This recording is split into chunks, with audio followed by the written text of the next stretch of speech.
You know what type of day I've had? I just realized at 5 p.m. that I am so exhausted, not just because of the news cycle and this batshit crazy sundowning president, but because I haven't had coffee all day. Like that's how fast everything went today. How fast it went with all the news and just trying to keep up. What's the story everybody in damnation needs to understand, needs to see. And guess who forgot to have coffee? So bear with me because I am running on fumes because as we know, Wednesday is a busy day. There is so much to cover. We got Trump's war on the Pope, JD Vance's empty stadium, his war on the Pope. We have the escalation in Iran, Donald Trump trying to threaten China. All of these things just come one after the other, and dear God, help us. Let's buckle up, my dear friends. Welcome to the Danielle Moody Show. Let's get into it.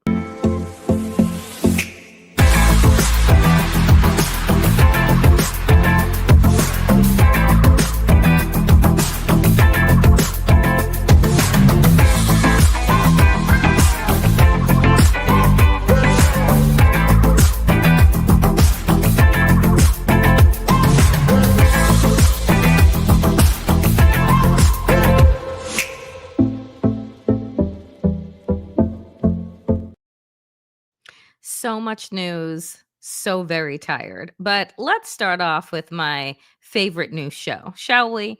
Which is the Lego videos that Iran puts out that all but just beat Donald Trump to shit. Like, I wish that war was this, like it was rap battles and memes, that it wasn't, costing people their homes, their lives, their children, etc., and that it was just this. But in order to lighten the mood as we get into more heavier topics, take a listen to their latest. Yeah, then said I was just the doctor. Fake Jesus. You put on the robe and the glowing light, pretending to heal while you start the fight. I ran on this Jesus, the pure and the true. You mocked the faith, what a shame from you. You attack the Pope, calling weak and confused, and drop that AI pick like you're the one who's been chosen. White robe, shining hands, healing the man, while your bombs fall on our children in Iran. The Pope stands tall, says he's not afraid of you. You keep playing savior like the whole world is fooled. You think you're holy? Nah, you're just a clown, pretending to be Christ while you tear the world down. Fake Jesus, you put on the robe and the glowing light, pretending to heal while you start the fight. I ran on this Jesus, the pure and the true.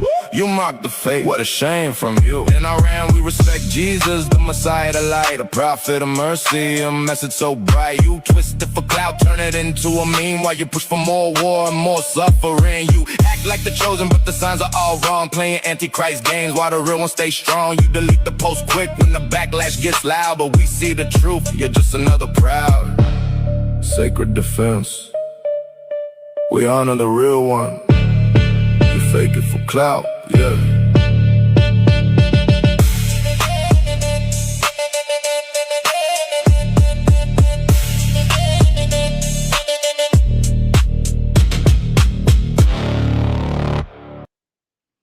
Again, what did they offer that was a lie? What did they say? You over here in Iran, we respect Jesus. You use it for clout, right? You weaponize the truth. Meanwhile, you're the Antichrist. Fake Jesus. You going after the Pope because you're a fucking clown. Like, we are living in such an upside down world, friends, where Iran is coming out of this emerged as the good guy. Do you understand? Like, they're the good guys. Okay, in this, they didn't provoke a war. They didn't bomb a school. They have kept it to military targets. They tried to come to the table not once, but twice. And as they say, America keeps moving the goalposts. So you all don't negotiate in good faith. So why the fuck are we going to continue to negotiate with you? And you can continue to bomb us. That's fine. You'll kill a bunch of people and the world is already beginning to turn on us, to turn on you. But the fact is, all of our greatest weapons, including our nuclear enrichment program, is deep underground. So you can bomb what you can see, but what you can't see is really the problem. So then you want to bring in ground troops. Donald Trump is about to send 10,000 more ground troops into Iran. How do we think that that's going to turn out? I say this over and over again, and I apologize, folks. My allergies are on one. But I say this over and over again. Like, Donald Trump is clearly losing. But what is happening with people like him is that when they begin to lose, they become increasingly dangerous, right? Like, think about it in this way. And Jared and I talk about this a lot on the check-in. That episode is up right now on the Damn Digest on Substack. We compare Donald Trump and his relationship with the United States to that of a domestic abuser and the person that they're abusing. There is never a time that is more dangerous for the victim of domestic violence is when they are deciding to leave. That is when the possibility of death goes through the roof, right? Because an abuser cannot take looking frail, looking weak, and they will kill you in order to continue to hold up the perception of them as all powerful. That is Donald Trump right now. The world, right, is leaving him. Yesterday, I showed you the leader of Spain now linking arms with the leader of China. You're seeing the leader in Italy turn their back on Donald Trump. She was a big MAGA fan, but she's like, attacking the Pope, a step too far. I'm going to show you a video coming up of Keir Starmer over in the UK saying, they're trying to bully me a whole lot. I'm not changing my positions. So you see how all of our allies are moving further and further away from Donald Trump. They are, in this situation, the victim of America's domestic abuse. If you don't act right, we're going to put on tariffs. If you don't act right, we may send our military. If you don't do the right thing. And the more that people pull away and pull away publicly, what is happening? Donald Trump is escalating in his tone, in his rhetoric, in his aggression. And we're seeing it both with the physical presence of Navy ships and Marines coming into Iran, and we're seeing it on social media. And I think that it's important to make those comparisons. We've also seen this today. This followed, again, yet another attack on not only the Pope, but also referring to Barack Obama as a liberal dog, which is what Donald Trump did today. Pushing back on him, the U.S. Bishops' Committee on Doctrine just issued a formal statement defending Pope Leo, defending Pope Leo's teaching authority on just war doctrine. Less than 12 hours after J.D. Vance told the Turning Point USA crowd, which, by the way, it's not a crowd. There's no one fucking there. If you've seen the pictures and the videos, it is a huge stadium that literally has, like, I don't know, maybe 1,000 people inside, which is yet another embarrassment for J.D. Vance as he continues on his humiliation tour. But I want to try and read this. The print is quite small, and my eyes are just exhausted. But here's what they say. For over 1,000 years, the Catholic Church... Let me pause. For over 1,000 years, the Catholic Church has taught just war theory, and it is that long tradition the Holy Father carefully references in his comments on war. A constant tenet of that 1,000-year tradition is a nation can only legitimately take up the sword in self-defense once all peace efforts have failed. That is, to be a just war, it must be a defense against another who actively wages war, which is what the Holy Father actually said. Quote, he does not listen to the prayers of those who wage war. When Pope Leo speaks as a supreme pastor of the universal church, he is not merely offering opinions on theology. He is preaching the gospel and exercising his ministry as the vicar of Christ, or vicar of Christ. The consistent teaching of the church is insistent that all people of goodwill must pray and work toward lasting peace while avoiding the evils and injustices that accompany all wars. So, I'm sorry. J.D. Vance thinks that he has moral authority over the Pope, over the church, to say what it is that Jesus meant in his doctrines? That the Pope does not have the ability and should not teach on theology? The Pope. But J.D. Vance, the author of Hillbilly Elegy, should sit there and dictate to the rest of us? Whatever church J.D. Vance says that he is a part of, my God, should he be kicked out of that church? Like, let that be one of another notches on his humiliation tour, because it is embarrassing. And then on top of that, you also had what's his face, Fisher Price, Speaker of the House, Mike Johnson, have the audacity to come out against the Pope as well and say, well, he shouldn't be meddling in political affairs. It's not politics that he is talking about. The Pope is talking about fucking humanity. And the fact that they don't know the difference tells you what side that they are actually on. Listen to Marjorie Taylor Greene here. Again, she is making the rounds, this time with Christiane Amanpour on CNN, to talk about how she continues to be shocked and horrified. Tell me something then, finally. Do you regret supporting Trump for president? And where do you think the movement and the country is headed? And will you position yourself to try to take, at least the Republican side back to what you believe to be the America First principles? I don't regret what I campaigned on, because nothing about me has changed. And in 2024, when I helped President Trump get elected, he was pretty clear on what we were campaigning on.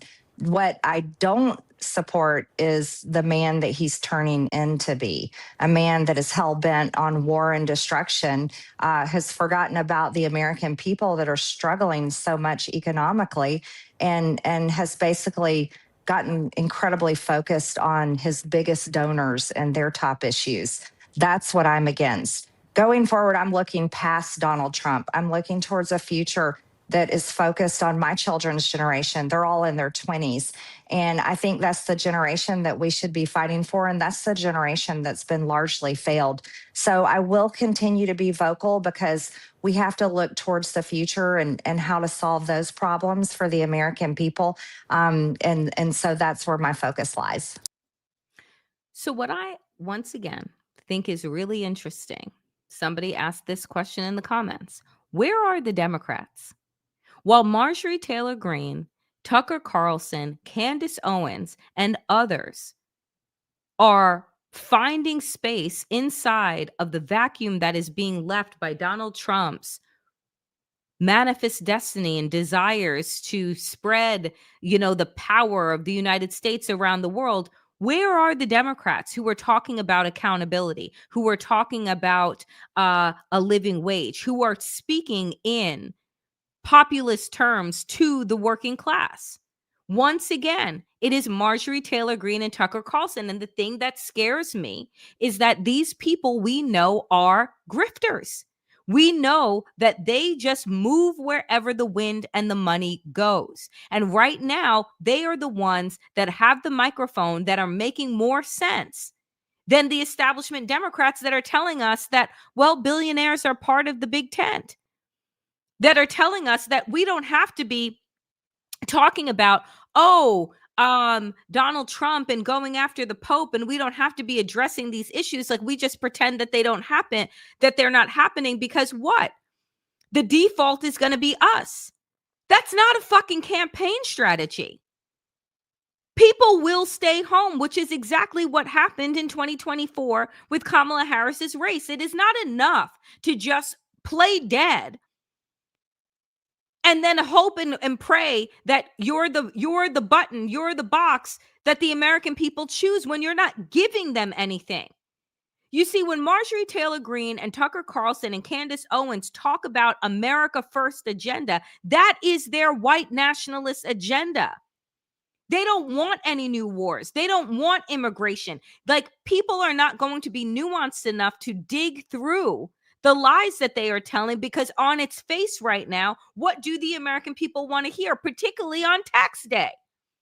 That my tax dollars are not going to be going to fund the Pentagon for another $1 trillion so that you can kill school children in Iran, so that you can kill children in South Lebanon. Like, there is a void right now, and because there are no Democrats that are taking up that space and choosing to take up space, these are the people that are sitting down with Christiane Amanpour. These are the people that are being legitimized through mainstream corporate media. This is the same woman that said Jewish people have space lasers.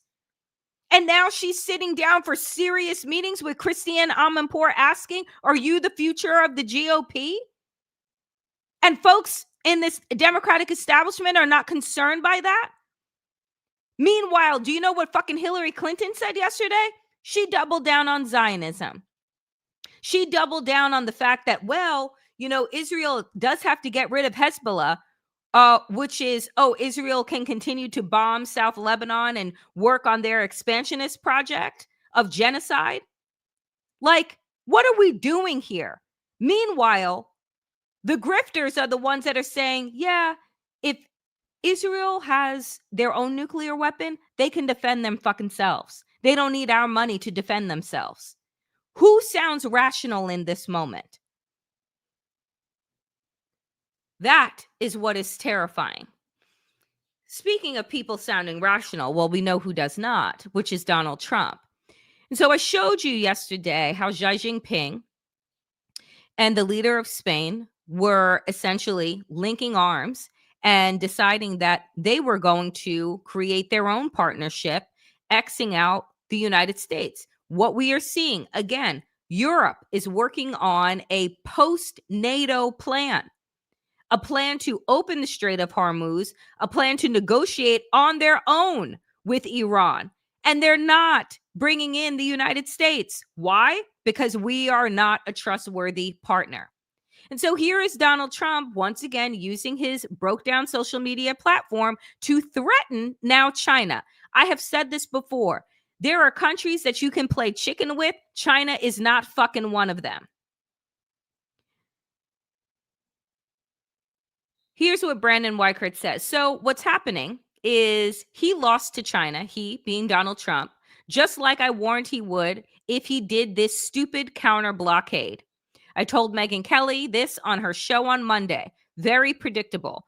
People in MAGA don't understand that China has us by the short hair because of trade and rare earths. Here is Donald Trump. China is very happy that I am permanently opening the Strait of Hormuz.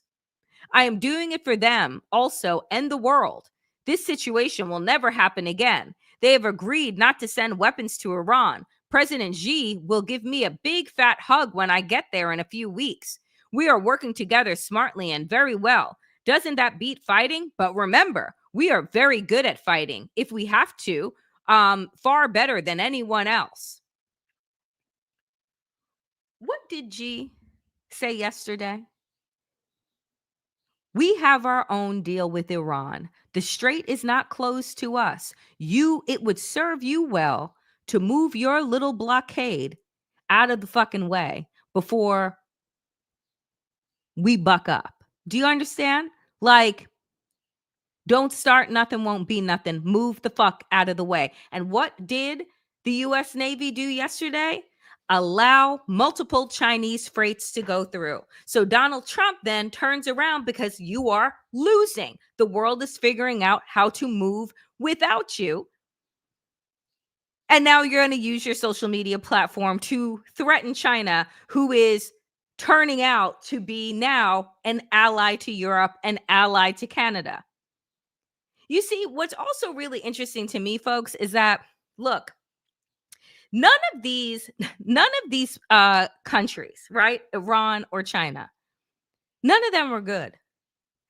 And I want to also be clear, neither is the fucking United States. Because you know who has done more dirt around the world in modern times? The fucking United States. Do you know who is the one that has bases all around the world? Right? Saying that they will be your protector. And then now when it turns around that you actually need protection, looking at you, Saudi Arabia, Oman, and others, looking at you, that Donald Trump in the United States ain't coming to your aid. He's telling you to defend yourself. So what is happening right now is that there's a move to move outside of the historic rhetoric that has been spewed by the United States to supplant China and Russia. And the fact is that right now, America is the fucking bad guy. And everyone sees it. And now they're like, well, we got to figure out how to have our own trade deal with China. We got to figure out how to have our own trade deal with Iran. We got to figure out how to have these conversations. And guess what? We don't need this middleman that only moves and create deals that actually only end up helping the United States and leave the rest of us hanging out to dry when shit hits the fan. And they're the ones that are throwing the shit. Then this happened today, and I like to lose my mind. Donald Trump goes on Fox with Bartamaro. I'll just play it for you.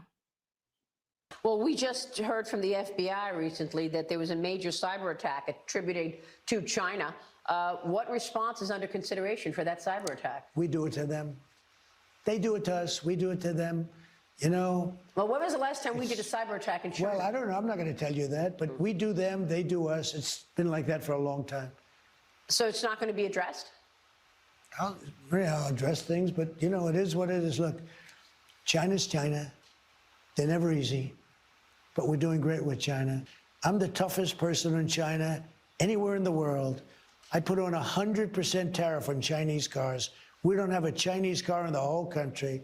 And if you look at Europe, they're being inundated with Chinese cars, and it's killing their car companies, okay? There's nobody tougher than me. There's no one tougher than me. Maria. So we've gotten word that, and let me just go back. We just heard from the FBI there was a major cyber attack from China. What response is under consideration? Trump. We do it to them. They do it to us. We do it to them. Maria. So it's not going to be addressed? Trump. Maria, I'll address things, but it is what it is.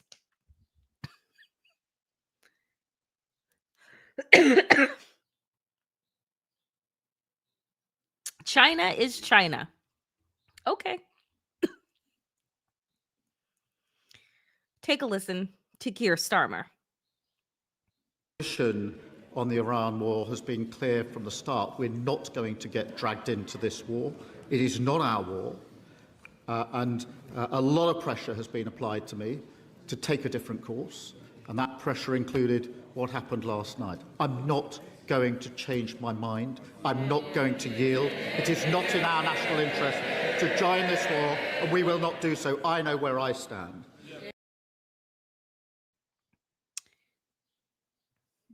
And just let me say this. Brian Allen writes this, and I think it's worth noting. Trump threatened to suspend the US-UK trade deal because Starmer refused to join the Hormuz blockade. Starmer's response, I am not going to act under pressure. This war is not in my national interest. I cannot yield. Brian Allen writes, this is America's closest ally, the country that has followed Washington into every military engagement for 80 years. Starmer already refused the blockade, called Israel's bombing of Lebanon wrong from the floor of parliament, suspended automatic defense renewals with Israel, and now when Trump threatened the trade relationship, he didn't move. Britain, Australia, Italy, Italy's Meloni, every ally Trump expected to follow him has said no. Who do you think benefits from this? Who do you think benefits? China, Russia, Iran. Because now, guess what, folks? They're no longer considered the devils. They're no longer considered the terrorists because they are watching in real time what Donald Trump's war machine, led by that drunkard Pete Hegseth, is doing. Doing in Venezuela. Oh, by the way, did you know that Donald Trump is getting ready to also invade Cuba? While we're at war with Iran, also sending 10,000 more troops? No one is with us. No one is supporting us. And as a matter of fact, not only is no one with us or supporting us, they are banding together. As PM Carney said from Canada, like, we are the middle powers, but together we have more power. We no longer have to wait on the United States. They are not our friend, and it is not in our best interest. 80 years, folks, of this allyship. Donald Trump has ruined in what, 13 months? It's extraordinary. And then take a listen to this, because we're at even the point here where Fox, just like Maria was just like, so we hear this about China and you're not going to do anything about it. On top of which, here is Fox News, as Donald Trump has said, well, if you're going to block the Strait of Hormuz and we're going to double block the Strait, we're also going to block the Red Sea. No, the fuck you are not. And take a listen as to why you're not going to be able to do that. Yesterday that the USS George H.W. Bush aircraft carrier strike group, which left Norfolk, Virginia on March 31st, had to go around the southern tip of Africa, following threats from the Houthis to strike ships in the Red Sea and close the Bab el-Mandeb Strait in solidarity with Iran. Remember, from March to May last year, the Pentagon carried out Operation Rough Rider, a 6-week operation to degrade the Houthis' ability to threaten ships in the Red Sea. It cost over $1 billion and led to concerns about depleting U.S. munition stockpiles. $200 million were spent on missiles in the first 3 weeks of that operation. The U.S. lost 7 MQ-9 Reaper drones worth $30 million apiece and 2 FA-18 jets worth $50 million each. CENTCOM hit more than 1,000 targets using these weapons, and yet the Houthis survived and are now threatening to disrupt global shipping by closing the Bab el-Mandeb Strait, very similar to what they're doing in the Strait of Hormuz. Everybody get that? So a whole ass ship that left America's shores on March 31st had to go all the way around the tip of South Africa to make it to where they were going. Why? Because the Houthis that they said that they destroyed told them, get the fuck out of our waters or we're going to blow you up. And this is the same sea that Donald Trump just said on social media today that he's going to block. With what? You see, here's what we're understanding. The US military may be big and mighty and bloated with our tax dollars to make their expensive toys. And then these other rogue and rebel nations and groups use their drones, which cost a quarter of the fucking price, and take down multi-million-dollar weapons. She just said they took out seven different missiles that were $30 million a piece. The fuck? On top of your ships, on top of the human cost. None of this is sustainable. And it's all so fucking stupid. All this war has shown us over the last 7 weeks, and I said this and I'll say it again, might does not make right. Just because you have more toys does not make you bigger and better, because you're being outsmarted by people who actually use their money efficiently. Because it made more sense for Iran to dig down and create bunkers upon bunkers upon bunkers of fucking $35,000 precision drones that can take out your $30 million fucking missiles, one after the other, after the other, after the other. You don't have an unlimited supply, because guess what? Every time that you take down a drone, they're fucking underground churning that shit out. It doesn't make any sense. It truly, truly, friends, like when you think about it, it doesn't, like all of the money that is being thrown into the Pentagon, as opposed to our healthcare, our public education, combating climate change, like innovating, right? Like any of these things, our infrastructure, this is what we waste our money on. Missiles that are able to be taken down, that cost double, like, it makes me so fucking angry. Like, it makes me so angry. Like, the math is not mathing on America's side. And all Donald Trump is doing is draining the American people more. What did he say? We can't do daycare.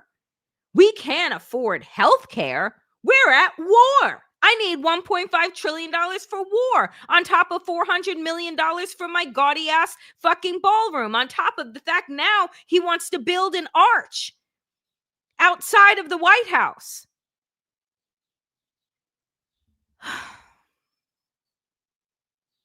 And here is something else.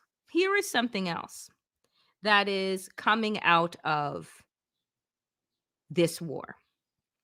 Questions that, if asked 3 years ago, you would be referred to as what? An anti-Semite. Questions about Israel versus everyone else of their neighbors. Here is the question. Double standards? Question mark. Why Iran's nukes are scrutinized, Israel's gets a pass. Because this is the question I've been asking too. Israel has an Iron Dome. They are allowed to have nuclear weapons. Why? I've said this over and over again. Israel is the aggressor in the region. No one else, aside from the United States, goes after their neighboring countries the way that fucking Israel has done over and over and over again. Over the last couple of years, Israel has attacked Lebanon, Syria, Iran,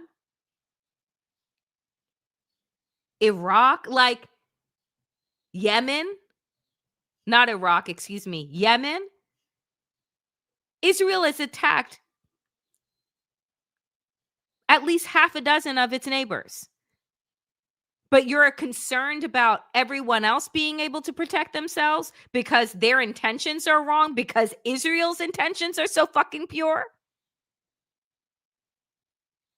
The article goes on to say this. For more than 2 decades, Iran's nuclear program has been subject to intense international scrutiny, sanctions, and diplomatic negotiations. By contrast, while Israel is widely believed to possess nuclear weapons, an assertion it has consistently refused to deny or confirm, it faces little to almost no international pressure for transparency. Over the past 10 months, Israel and the United States have waged 2 wars on Iran, arguing without evidence that the country was on the verge of having the capacity to build a nuclear weapon. These wars, the 12-day conflict in June last year and the recent month of fighting this year, have killed more than 2,600 Iranians and plunged the world into an unprecedented energy crisis. This imbalance has prompted complaints by Iran of double standards, as well as by proponents of nuclear non-proliferation worldwide. The difference between the treatment of Iran and Israel is not only evident in the international law framework, such as the Treaty on Non-Proliferation of Nuclear Weapons, but also reflected in the geopolitics and global power dynamics, observers say. So, what do we know about Israel's nuclear arsenal, the scrutiny and debate around Iran's nuclear program, and why critics argue a double standard is at play when it comes to the threat posed by the 2 longtime foes? It is an open secret that Israel is the only country in the Middle East which possesses nuclear weapons, despite it maintaining a decades-long opacity about the issue. When pressed on whether his country possessed nuclear capability or nuclear weapons during a 2018 exchange with former CNN anchor Chris Cuomo, Netanyahu said, quote, "We have always said that we won't be the first to introduce it, and we haven't introduced it. It's as good as an answer as you will get." Despite Israel's lack of transparency about its nuclear program, experts say the origin of it dates back to the 1950s under founding Prime Minister Ben-Gurion, when Israel began developing nuclear capabilities with foreign assistance, notably from France. So again, who has been the aggressor in this region of the world? Who is the one that has provoked war in half a dozen countries? Israel. Who is the one that we should be most concerned about dropping anyone's nuclear bomb? Israel. But we don't even bother to have fucking inspectors go there because what? They're anointed by God and everyone else isn't? I'm telling you, when folks have told us for the last 70 fucking years that they can do no wrong, they can go to war, they can kill people with impunity, no questions asked, all of these things, that shit is coming to an end. If there is nothing else aside from the murders of nearly 1 million Palestinians, thousands of Lebanese people, thousands of Iranian people, if nothing else comes out of this, it is that the wool is being removed from the eyes of the world as it pertains to Israel. And the deep separation that is needed to happen between Judaism and Zionism, between a terrorist ideology versus a religion. And now the world is finally getting woke to that. And sadly, I think that it may be too fucking late. Here is what a non-binding body inside of the UN did. UN human rights body calls for the halt to weapons shipment to Israel. The UN's top human rights body called on countries to stop selling or shipping weapons to Israel in a resolution passed Friday that aims to help prevent rights violations against Palestinians amid Israel's blistering military campaign in Gaza. Blistering military campaign is doing a lot of work when genocide is just one word. The 47-member country Human Rights Council voted 28-6 in favor of the resolution with 13 abstentions. They go on. The sweeping measure takes aim at an array of Israeli actions, such as an impeding access to water, limiting shipments of humanitarian aid.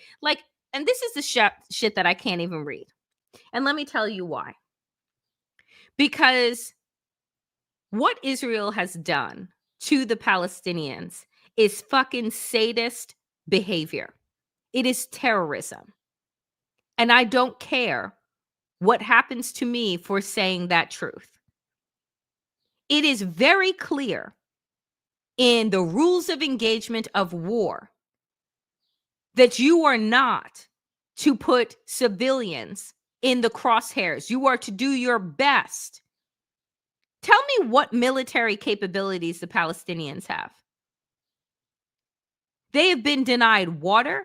Israel has blown up their sewage, has blown to bits all of their schools, all of their hospitals, has let babies die that were in NICUs, has taken out nurses, has killed more journalists in the last 2 years than have ever died in every fucking war.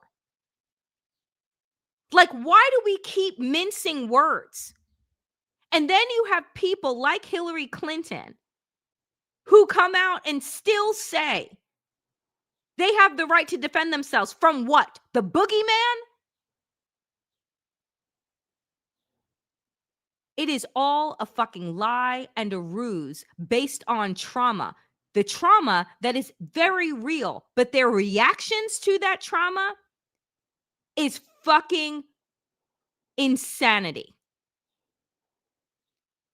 And the fact that they've been able to hoodwink the entire world until now to recognize exactly what they've been doing, exactly what this, I mean, how does Hillary Clinton this week come out and still support Israel? And those motherfuckers were wearing golden nooses on their lapels and popping champagne at the passage of their death penalty bill. How do you support that? How do you justify that? I don't want any person that can find a way to justify what is obviously wrong, obviously sick and twisted,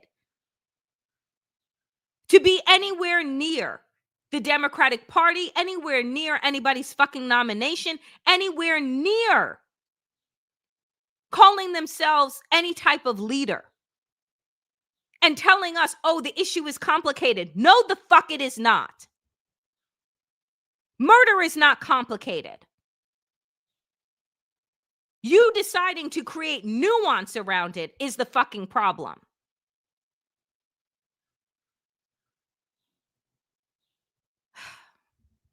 Let's everybody take a breath. This shit, I tell you. Folks, I'm tired of the bullshit. I really am. I'm tired of the bullshit. I'm tired of the fucking lies. I'm tired of like the two-step that these Democrats do. I'm exhausted by them. I am exhausted by them.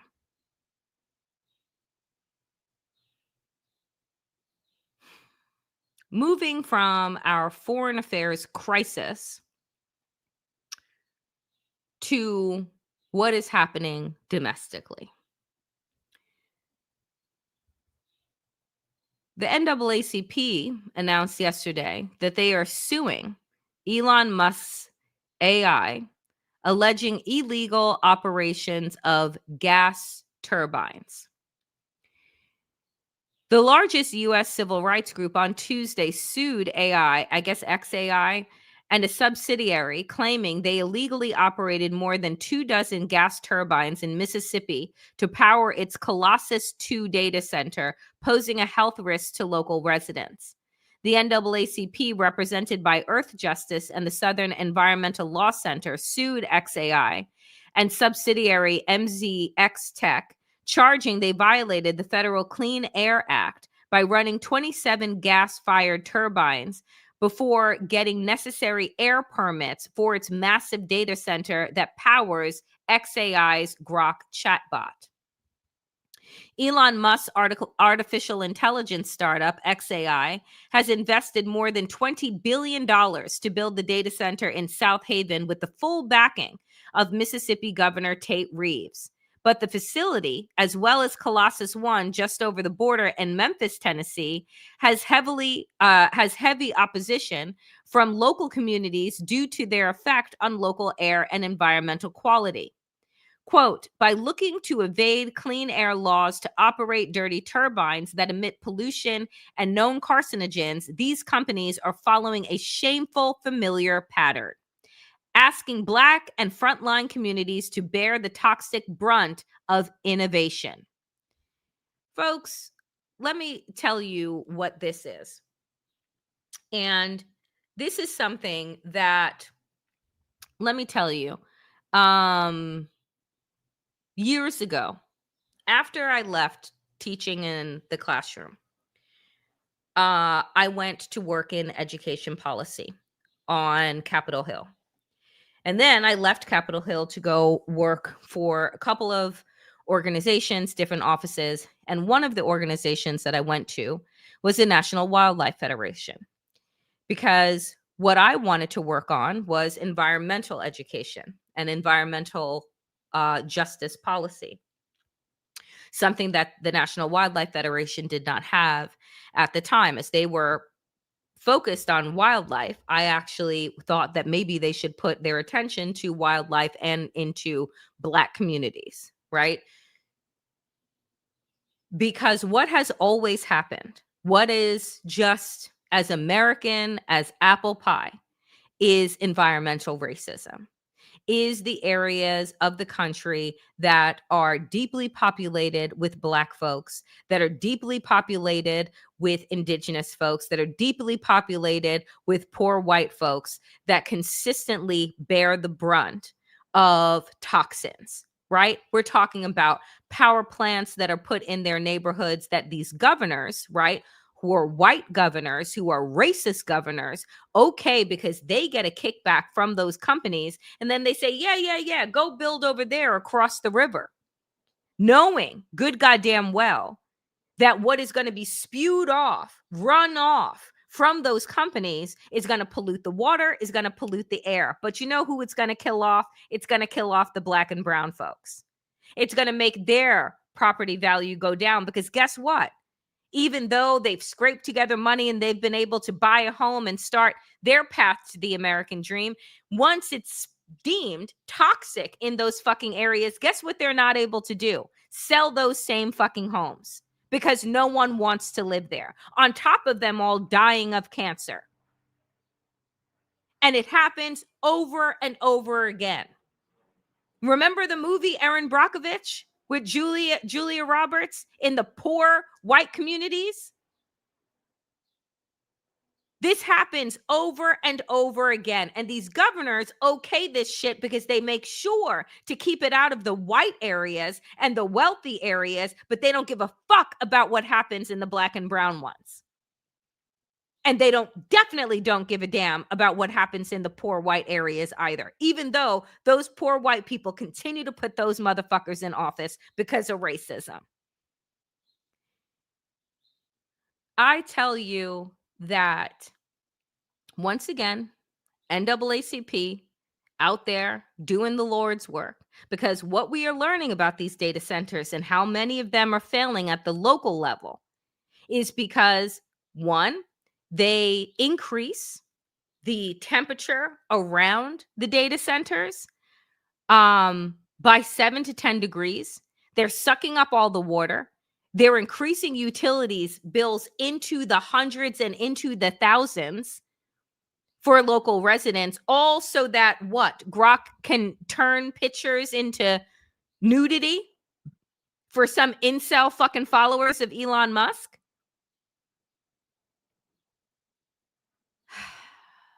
It's so depressing. The NAACP announced its intention to sue XAI and MZX in February because the Clean Air Act requires 60 days of notice ahead of filing a lawsuit. Mississippi regulators held one public hearing that month about permits for those turbines after just a few days of public notice for the hearing and subsequently approved the permits. XAI was not immediately available for comment. Earth Justice said XAI's South Haven power plant has the potential to emit more than 1,700 tons of smog-causing nitrogen oxides each year, a major source of smog in the greater Memphis area. They are also estimated to emit 180 tons of fine particulate matter, 500 tons of carbon monoxide, and 19 tons of cancer-causing formaldehyde.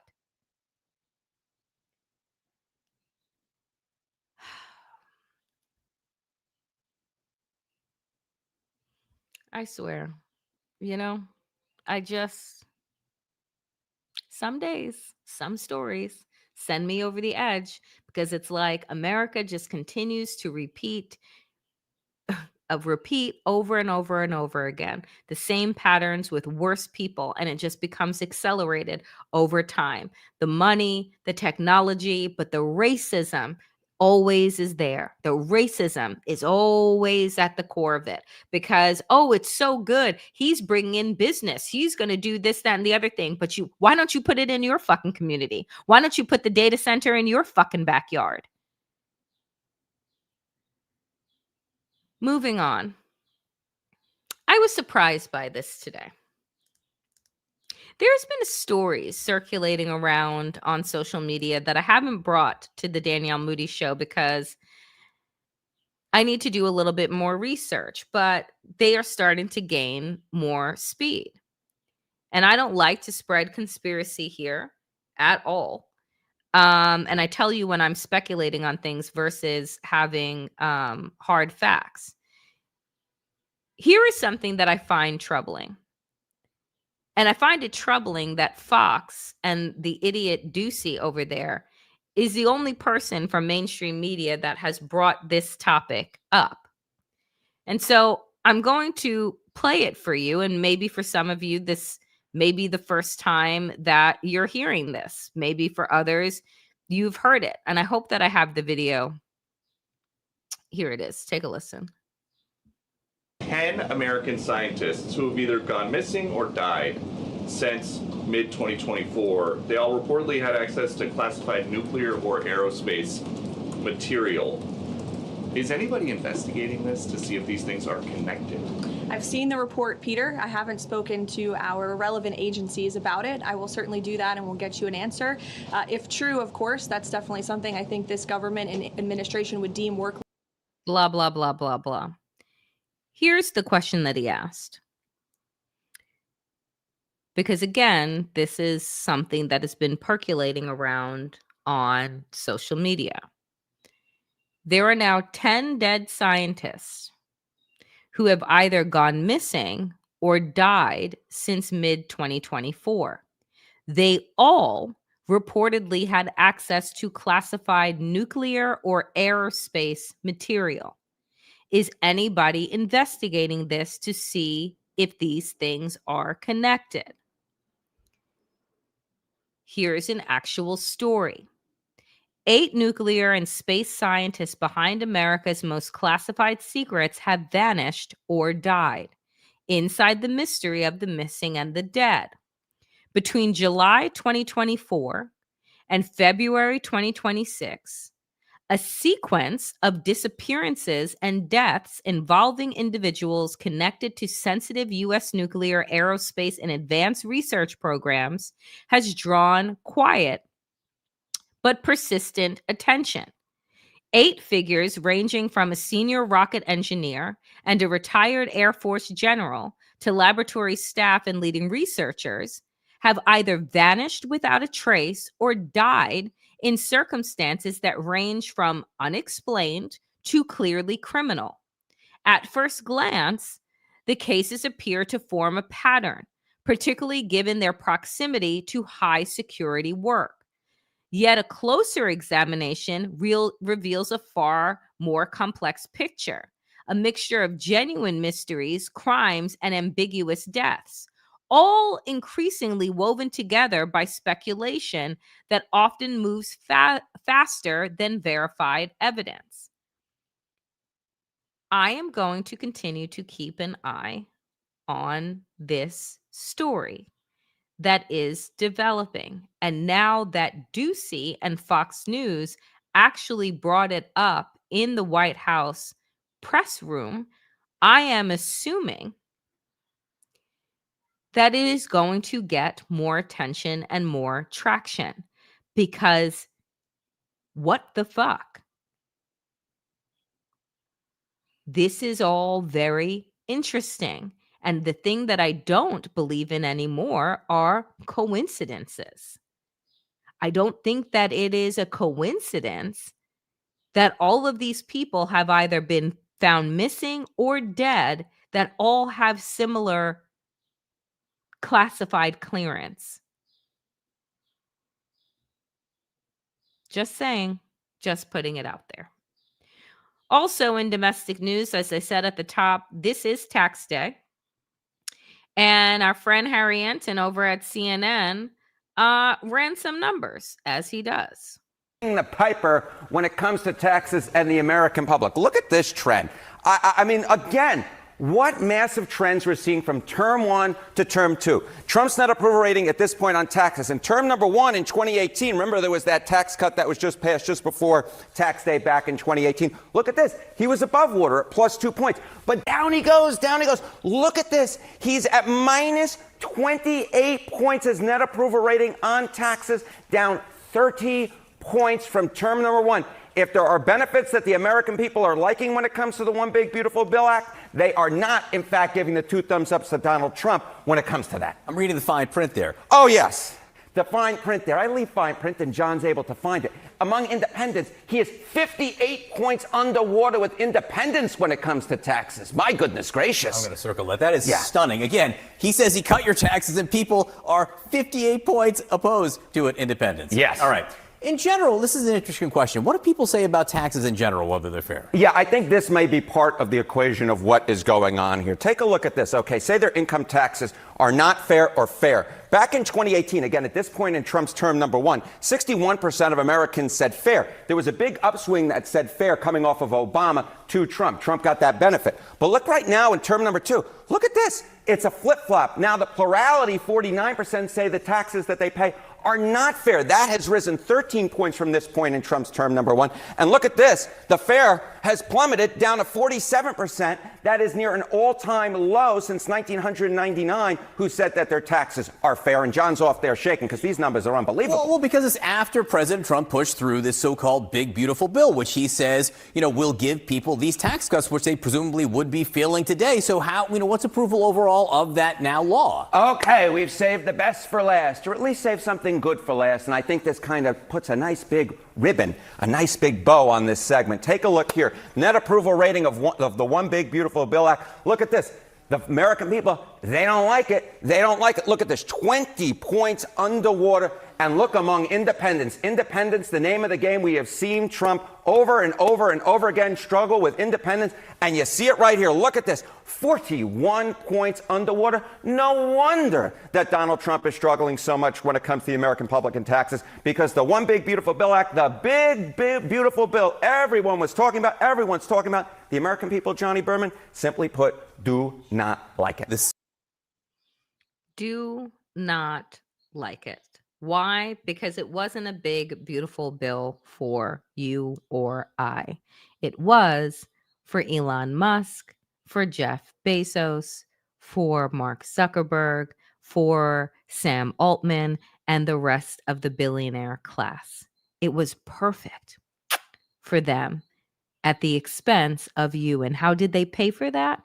By gutting Medicaid and Medicare and Head Start and public education and shutting down now the Forest Service so that Donald Trump can pay the rich and burn the world down. Isn't it beautiful? I want to end on an actual good note today. And it is this. Abigail Spanberger, the new governor over in Virginia, signed a law ending the tax exemption status for the United Daughters of the Confederacy and other Confederate groups. These groups that have promoted racism, these groups that have gotten away with being and celebrating the Confederacy, right? The biggest act of treason inside of this country. Abigail Spanberger said, y'all ain't getting any more tax breaks. It's a wrap. And she is the new Democratic governor in Virginia. And I'm like, bravo, keep it coming. All right, folks, that is it for me here on the Danielle Moody Show. Thank you for bearing with me with my coffee-less self. I struggled at points, but we were able to power through, and I appreciate all of you. Before I get out of here, I want to thank, as always, the super stickers and super thanks. Folks, this show, this channel, the Damn Digest on Substack, the Danielle Moody channel here on YouTube are people-powered. I take no money from corporations. I take no money from PACs. It is you and your goodwill that allows me to do the work that I do. So I am deeply, deeply grateful. I keep my content free because I believe critical thinking dies behind a paywall. But your support allows me to be able to do this work. So thank you to Julie for $10 and for my coffee money. Appreciate you. Real Talk for $5. Beans XOX for $10 for my sanity. Thank you so much. Christy from Canada with $10. Thank you so much. Appreciate you. Valerie, thank you so much for the $9.99. Elizabeth, thank you for the $2. Every dollar counts. Eternal Energy, as always, thank you for the $9.99. You're on vacation. Why are you watching this? Go relax wherever you are. I hope that you enjoy it. For my friends, Call Me Ghost, thank you so much. I saw that you just popped in. I'm glad that you made it. You can watch the replay. Appreciate the $5. Folks, I have midweek check-in is up now on Substack on the Damn Digest. My conversation with Jared, the check-in, is also up now on the Damn Digest. I am continuing to run a forever special over on the Damn Digest. So friends, if you have the ability to become a paid subscriber to this channel on YouTube or on Substack, please do consider doing so. Otherwise, just like, comment, subscribe, and feed the algorithms. I appreciate you. Susan, thank you so much for gifting a membership to the channel and for all your work. Oh, Mandy, thank you so much. We need a 40,000 party. We are so close, Damnation. We are so close to 40,000 followers. I cannot believe it. I cannot believe it. Look, I know that there are bigger platforms and bigger voices that are out there. And I am so grateful that you all choose to be here and to support me with your likes, with your comments, with your follows. It means a lot. And we are almost at 40,000. And I am just stunned. I'm stunned at the support that this channel has received. And I just appreciate y'all so very much. I will be back tomorrow, 5 p.m. Eastern, where we will run through the week as always. Bring your support plants and pets, your cocktails and your mocktails and your smokes and whatever it is you need to get by. And I will see you then, 5 p.m. Eastern. As always, power to the people and to all the people power. Get woke, stay sane. And in these extraordinarily dangerous times, dear friends, do stay safe. I will see you back here tomorrow, 5 p.m. Be well.